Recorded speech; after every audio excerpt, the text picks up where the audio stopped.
and go maul somebody else. Oh, all right, be like that. I am being. Look, Elsie, can't we just have it out? You crept out of bed this morning without a word? Now, I like women who slam doors and slap faces. I don't go for the sulky type. For your information, I did not creep out of bed this morning, nor did I creep into it last night. I could have been fast asleep in Dennis's room for all you know. Well, I'm sorry. I was very tired last night. Yes, so was I. Tired and fed up to here. Oh, good morning. Oh, what do you want? Well, the milkman doesn't seem to have come, and I wondered if you could spare me a cupful of milk. I'll pay it back. No. Here, take this. No, we need it. We can't spare it. Oh, I understand. Look, take this. We don't need it. Oh, thank you. Oh, I can manage without for myself. Only Bobby really can't face the day without his saucer of milk. Right. I'm off to flaming work. No doubt I'll be able to get my breakfast in the canteen. Aren't you going And I'm quite sure that somebody in the corner shop will attend to your needs. Aren't you going to make me a cup of tea? I would do, darling, but you'd just given the last of the milk to Minnie Corwell's cats. Right. I'll get Oggy to shift them planks from Gordale Avenue. And we best pick up them radiators if we're ever going to get that central heating job started. He's a funny fellow, that fella, you know. He wants 2 radiators in his office and only 1 radiator in the typist's office. Funny. I'd say he got his head screwed on right. I bet he knows what to do when they shiver, eh? Morning. Hey, you're a bit late for breakfast, mate. The butler will be in for the pots any minute before moving the Bentley. Oh, well, I was just wondering if you knew one of those firms that hire out cranes, dumpers and bulldozers and move in very fast and clean your house up, because mine's a bit of a tip. Well, if you can hang on for about a week or 2, we are working on an attachment for Stanley Ogden's jaws, which at the flick of a switch will turn it into a mechanical shovel. He'd just stand there with his hands in his pockets, shoveling the earth up. We'll hire him out to you. Oh, right. No, as a matter of fact, I thought I'd kill 2 birds with 1 stone. You see, I haven't got any clean dishes in my place. You must have some here. I have the morning off to prepare a lecture, so I'll cook you a meal. Well, we was thinking of nipping across to Maxim's for the lunchtime special, but all the seats are booked on the Paris planes. Well, there you are. Save your fare then. Use me. Discipline your palates to the common market. I will toss you up something French. How about croûte feuilletée or régence au dinde vraiment farcie au jus? Well, if that's cow heel and pig trotters, you're on, mate. By the way, Alf Roberts is coming and all. Oh, yeah? Poor cat. Yeah, well, never mind a poor flaming cat. Let's just have some fish and chips, eh? None of this Apache concertina. Bayek, if we have to start eating cats and dogs and snails and frogs, God bless America. That's very funny, that, you know, because this lecture I've got to prepare is a little bit about America. The rights of man. Well, that's dead easy, isn't it? Birds. No, there's more to it than that. Birds and booze. What more rights can a man want? Social freedom, or as Thomas Paine called it, civil rights. He wrote a book about 200 years ago that should have changed the world. No, Ken, I don't think we should kowtow to these foreigners. If you're going to cook something British. Like genuine Lancashire hot pot.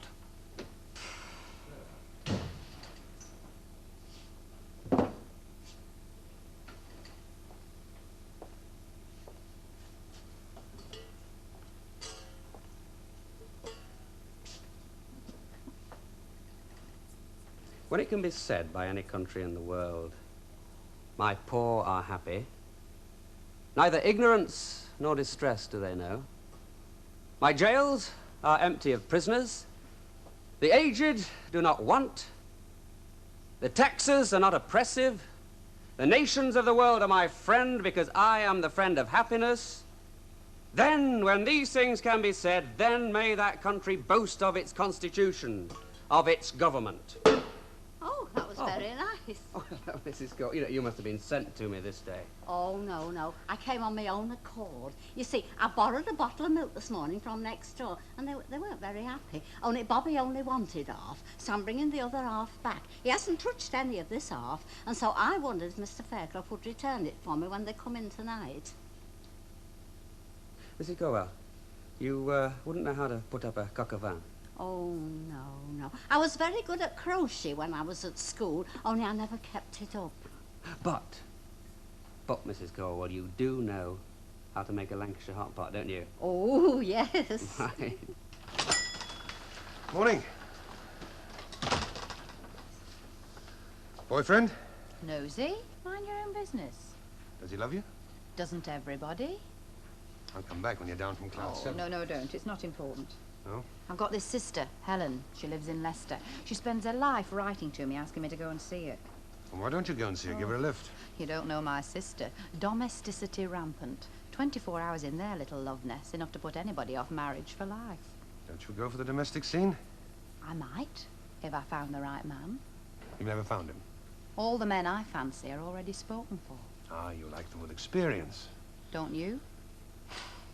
Have you got anything to put in the bomb cake? I'm ravenous. I've had no breakfast. She's turning you out with an empty stomach, is she?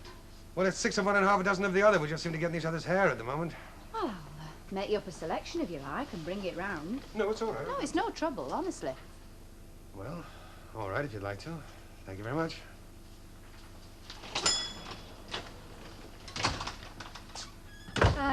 Who was that? Oh, just a fella whose wife doesn't understand him. Here, Kenneth.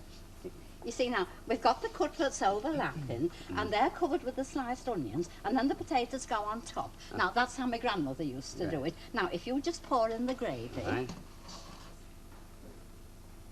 Oops. There we are. The melting pot. Made up as it is from different nations, accustomed to different forms and habits of government, speaking different languages, and more different in their forms of worship, it would appear that such a union was impracticable.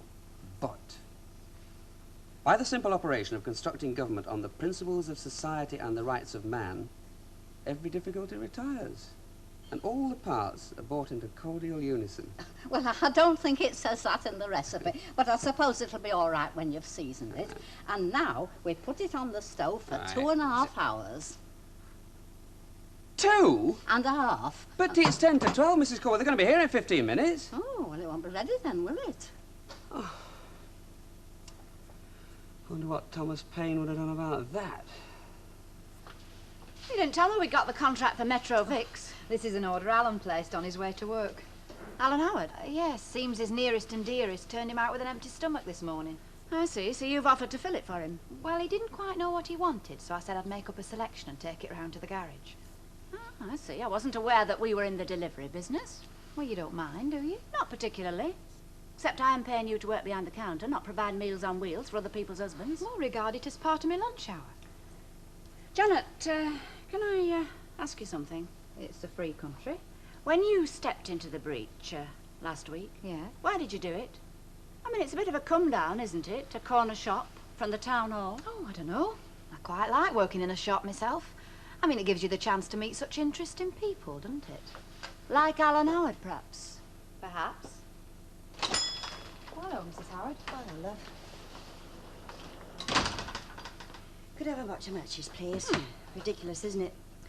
Cigarette machines all over the canteen, but not a box of matches in sight anywhere. Oh, I always thought you and Alan had your dinner at home.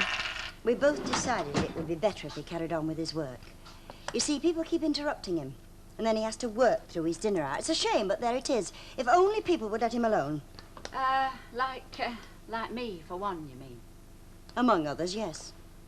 People always interrupt him. Oh, I'm sorry, Elsie. All right? I suppose it couldn't be helped. Oh, there was nothing in it, you know. I didn't say there was, did I? Elsie, all I did was... Well, you can believe me or believe me not, but I'm doing a bit of decorating, and I just popped round to see Alan to see if he could let me have a drop of turpentine, you know, to clean my brushes, and that's the truth. Now, that's very funny. Alan's idea of the truth is that you came to borrow a pair of pliers.